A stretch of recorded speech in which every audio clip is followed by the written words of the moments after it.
রোদে পুড়ে যাওয়া মাটি, শুকনো বাতাস, চারিদিকে নীরবতা। এমন জায়গায় সাধারণত জীবন থেমে যায়, কিন্তু ইলোপাঙ্গোর এক বাগানে ঠিক উল্টোটা ঘটে। ফাঁকে ফাঁকে জন্ম নেয় রং, ধৈর্য, ভালোবাসার গল্প। সে গল্পের কেন্দ্রে আনা লুইসা দে পাজ।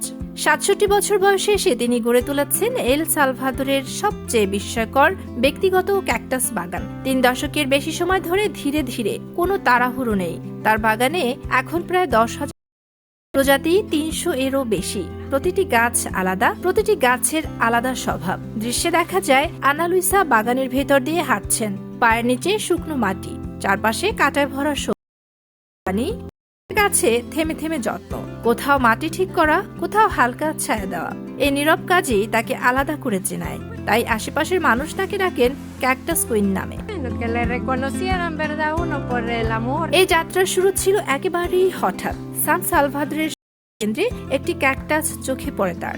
গড়নটা ছিল অদ্ভুত সুন্দর।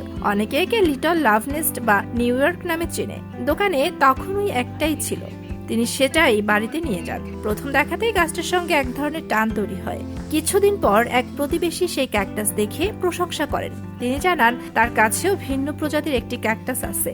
সেখান থেকেই শুরু হয় ছোট ছোট কাটিং, আদান প্রদান। 2টি গাছ, তারপর 3টি, তারপর আর থামা নেই। নতুন কোনো প্রজাতি চোখে পড়লে মনে হতো এটাও তো দেখা হয়নি। আনা লুইসা বলেন, প্রতিদিনের যত্নটাই তার সবচেয়ে প্রিয় সময়।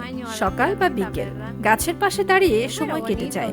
গাছ বড় হতে দেখা, হঠাৎ ফুল ফুটে ওঠা, এই ছোট ছোট মুহূর্তই আনন্দ দেয়। তবে তার মনে একটা ইচ্ছে রয়ে গেছে, এত বছরের শ্রম একদিন স্বীকৃতি পাবে, এই আশা। প্রতিবেশীরা বলেন, দেশে এমন সংগ্রহ তারা আগে দেখেননি। বাগান দেখতে আসা এক ক্রেতার চোখে ছিল বিস্ময়। তার মতে আনা লুইসা গিনেস ওয়ার্ল্ড রেকর্ড পাওয়ার যোগ্য, কারণ তিনি প্রায় পুরো জীবনটাই উৎসর্গ করেছেন ক্যাকটাসের পেছনে। এল সালভাদোরে একক ব্যক্তির সবচেয়ে বড় ক্যাকটাস সংগ্রহ এটি। অন্যদিকে কোয়াতেপেকের কৃষিবিদ ফ্রান্সিসকো বানোসের সংগ্রহে রয়েছে প্রায় ৭০০টি ক্যাকটাস। তুলনাটা নিজেই গল্প বলে দেয়। কাটার ভেতরেও যে যত্নের স্বপ্ন বাঁচে, আনা লুইসার বাগান তারই প্রমাণ।